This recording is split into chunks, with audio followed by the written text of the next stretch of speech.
Η αξία των σκύλων βοηθών στην καθημερινότητα των ατόμων με αναπηρία είναι αδιαμφισβήτητη, καθώς αποτελούν ένα επιπλέον βοηθητικό μέσο στο πλαίσιο της θεραπευτικής συνεδρίας, συνεισφέροντας στην ανάπτυξη του νοήματος στην καθημερινότητα του κάθε παιδιού και του κάθε ενήλικα.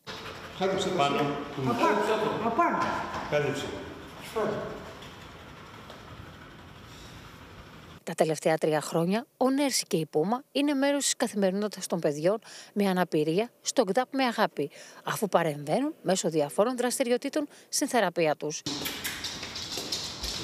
Στέλλα, πέταξε την μπάλα εκεί πέρα.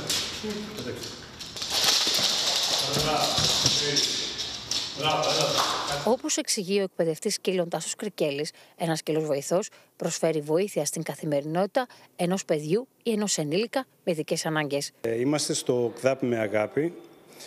Τα 2 σκυλάκια, ο Νέρση και η Πούμα, είναι σκύλοι βοηθοί και όπως θα δείτε στα πλάνα παρεμβαίνουμε, βέβαια με επιστημονικό προσωπικό, όχι μόνος μου, σε διάφορα θέματα. Τα παιδιά αντιλαμβάνονται ότι παίζουμε, ενώ κατά βάθος ουσιαστικά γίνεται κάποια θεραπευτική παρέμβαση. Σύμφωνα με τον κύριο Κρικέλη, μέσω της εκπαίδευσης των σκύλων βοηθών υπάρχει σημαντική συμβολή στην όλη θεραπεία. Αχιλλέα, η σειρά σου. Εντάξει. Το πετάς πέρα. Κάτσε. Πετάς. Ρίξου.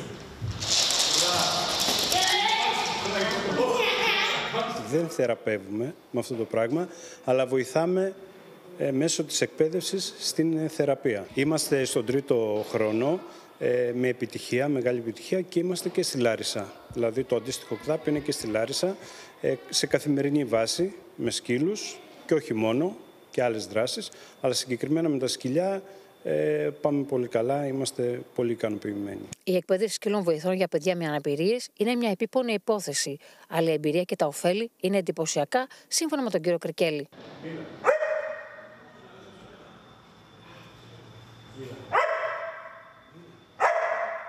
Κύριε Κρικέλη, πόσο σημαντικό είναι να γίνονται τέτοια θεραπευόμενα προγράμματα με τη συμβολή των τετράποδων φύλων? Πόσο σημαντικό είναι και για την ψυχολογία των παιδιών τα οποία συμμετέχουν σε αυτά τα προγράμματα? Πολύ σωστή ερώτηση.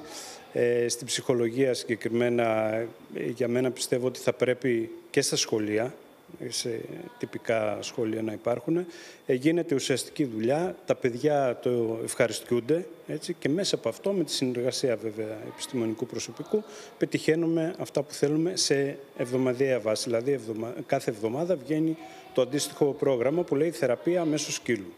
Τι περιλαμβάνει το πρόγραμμα? Ανάλογα τα άτομα, έτσι, δεν είναι συγκεκριμένο, δεν είναι στάνταρ, κάθε εβδομάδα αλλάζει.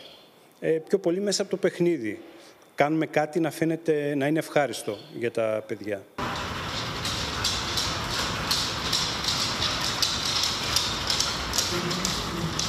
Καθημερινά, παιδιά με αναπτυξιακές διαταραχές συμμετέχουν σε θεραπευτικά προγράμματα που είναι εξατομικευμένα και προσαρμόζονται στις ανάγκες του κάθε παιδιού. Παιδιά με κινητικές δυσκολίες, πρόβλημα στην ομιλία, αυτισμό, δυσκολεύονται στην επικοινωνία και την αλληλεπίδραση, και ο σκύλος λειτουργεί σαν καθρέφτη στο παιδί για να μιμηθεί στη φωνή και την κίνηση.